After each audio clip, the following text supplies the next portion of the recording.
23 நாள்ல மட்டும் தமிழ்நாட்டில் 50க்கும் மேற்பட்ட பாலியல் வன்முறை சம்பவங்கள் நடந்திருக்கு. நான் சொல்லல, ரிப்போர்ட்ஸே சொல்லுது.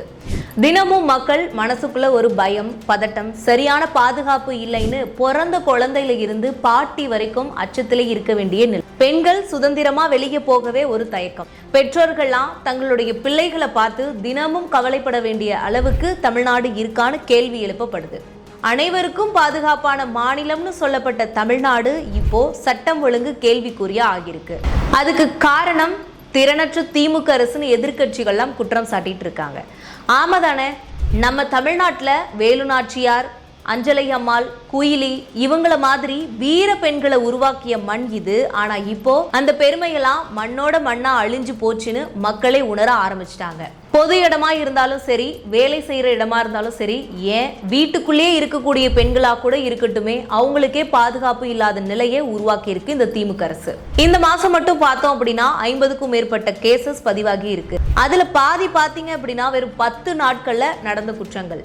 அப்போ நீங்களே யோசிச்சு பாருங்க, ஒரு வருஷத்துக்கு எவ்வளவு சம்பவங்கள் நடக்குது. காலையில எந்திரிச்சு நியூஸ் பேப்பரோ டிவி நியூஸோ பாக்குறோம் அப்படின்னா கொலை, கொள்ளை, பாலியல் வன்முறை இப்படிதான் செய்தி வந்துகிட்டே இருக்கு. எப்பயோ ஒரு முறை நடக்கிறதுலாம் சம்பவம் இல்லைங்க, தினமும் நடக்கிற குற்றங்களை நீங்க பழகிக்கோங்க மக்களேன்னு சொல்லுதான் இந்த திறனற்ற திமுக அரசுன்னு மக்கள் இப்போ கேள்வி கேட்க ஆரம்பிச்சிருக்காங்க.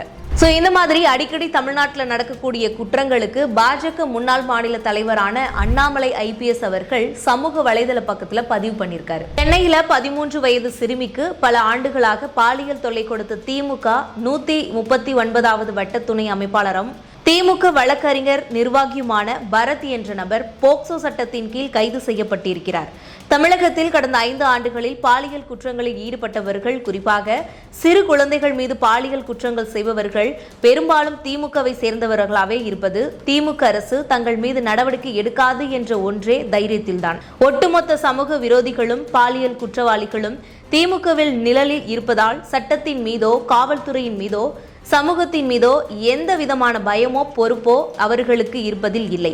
இதனால பாதிக்கப்படுவது சாதாரண பொதுமக்களும் பெண்களும் குழந்தைகளும் தான். பெண்கள் வெளியில் சென்று விட்டு வீடு திரும்பும் வரைக்கும் பெற்றோர்களும் குடும்பத்தினரும் வயிற்றில் நெருப்பை கட்டி கொண்டு காத்திருக்கும் மிக மிக மோசமான நிலையில் இன்று தமிழகம் இருப்பதற்கு முழு காரணமும் கடந்த 5 ஆண்டு கால திமுகவின் அலங்கோல ஆட்சி மட்டுமே. குழந்தைகளின் பாதுகாப்பு என்பது அனைத்துக்கும் அப்பாற்பட்ட விஷயம்.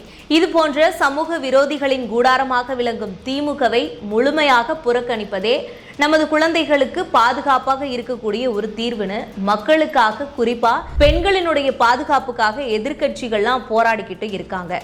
ஸோ மக்களே, வரப்போற 2026 சட்டமன்ற தேர்தல் திறனற்ற திமுக ஆட்சிக்கு ஒரு நல்ல பாடத்தை புகட்ட வேண்டும்.